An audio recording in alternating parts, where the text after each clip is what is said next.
On their anniversary, she handed back the ring, whispering, "You do not look good on my Instagram feed anymore."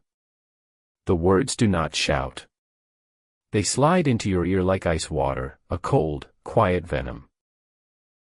You look down at the small, perfect diamond in her palm, then at your own hands, the hands that made the wooden box it came in. They are calloused, flecked with paint, marked by the honest labor of a carpenter. These were the hands she once said she loved, the ones she called real. Now, they are a liability. Chloe does not look at you. Her eyes are on her phone, already framing the narrative of her singlehood. The central conflict is not in the room, it's in the cold, blue light of her screen. Your life, your love, has been weighed against an algorithm and found wanting. Your first instinct is to fight, to argue, but what can you say? Your reality is no match for her curated one. You make a choice. A terrible one. You decide to become a ghost in your own life and try to become the man in her pictures. You whisper back, "I can change." A slow smile spreads across her face, not of love, but of victory. "Show me," she says, already snapping a photo of the rejected ring with the caption, "Sometimes you have to prune what does not grow." #self-love. Your fall is not a sudden crash, it's a slow, grinding descent into a world you do not understand. You trade your work boots for painfully narrow sneakers you saw on a men's fashion blog. You take out a credit card, then another, to buy clothes that feel like a costume. Your workshop, once a sanctuary of sawdust and creativity, grows quiet. You spend your days at trendy brunch spots, not eating, but arranging the avocado toast for the perfect flat lay. You feel the stares of others, the pity, the confusion. You are a man playing a part, and you are terrible at it. Chloe directs you like a photographer with a reluctant model. Tilt your head. Do not smile, it looks desperate. Try to look expensive. Each photo she posts with you gets a few polite likes, but the comments are always about her. You are an accessory. A prop. The spiral tightens. One afternoon, you post a photo you took yourself. You holding a small, hand-carved bird you made, a piece of your old self reaching out. You think maybe she'll see the art in it, the soul.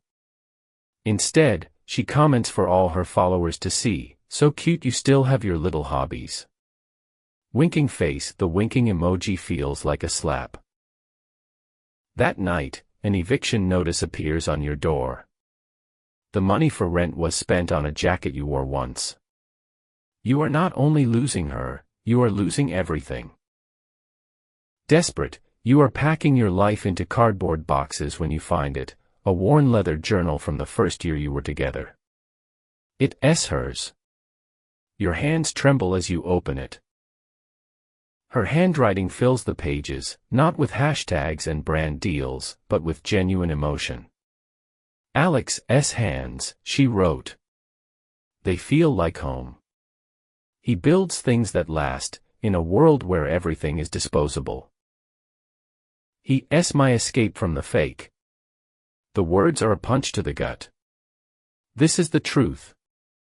She did not fall in love with a filtered image, she fell in love with you. The real you. This is it, you think. The key. You can show her this, remind her of who she was, who you were together. This is not a trick, it's a life raft. You race to her apartment, the journal clutched in your hand like a sacred text. You find her in the middle of a live stream. And guys, that's why it's so important to cut out toxic energy, she's saying to her phone. You step into the frame, holding out the journal. "Chloe, look. Remember this." She looks at the journal, then at you, and the coldest smile you have ever seen spreads across her face. It's the smile of a predator. "Oh, that," she says, her voice sweet for her audience. My authentic phase. It was a good story, but the brand had to evolve. She takes the journal from your hand, holds it up to the camera, and snaps a screenshot of your heartbroken face. Before you can even react, her post is live. Proof that some people see a not move on. So grateful for my journey of growth. Hashtag stay strong. You are no longer just an ex. You are content. You are a cautionary tale used to sell her brand of strength. You are nothing. You walk away from her building, not seeing the street, not feeling the cold. You are at the absolute bottom. There is no one to call, nowhere to go. You reach into your pocket and feel the sharp corners of the eviction notice. Then, you feel something else. Your hands. You stop under a streetlight and just look at them. They are not liabilities. They are not props. They are your truth. They can feel, hold, break. And they can build. The choice was never about changing for her, it was about whether you would abandon yourself. You finally have the answer. You do not fight her online. You do not expose her. That would be playing her game. Instead, you go back to your empty apartment, find a piece of scrap wood left behind by the movers, and you begin to carve. You pour all your pain, your humiliation, and your quiet resilience into the wood. The next day, you use the last of your phone's data to open a simple Etsy store. You post one item, a small, intricately carved wooden bird, looking up at the sky. The description is short, sometimes you have to build your own wings. Made by hands that were told they were not enough.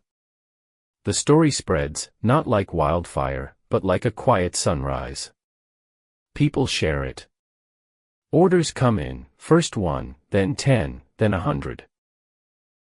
People do not just want the bird, they want the story. They want something real. One day, you see Chloe's latest post.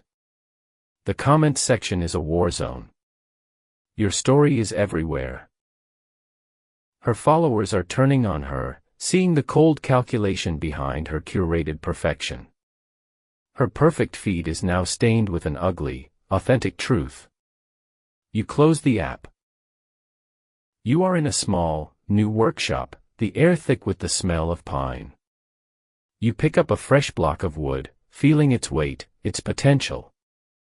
And for the first time in a year, you realize something profound. You do not just look good. You are good.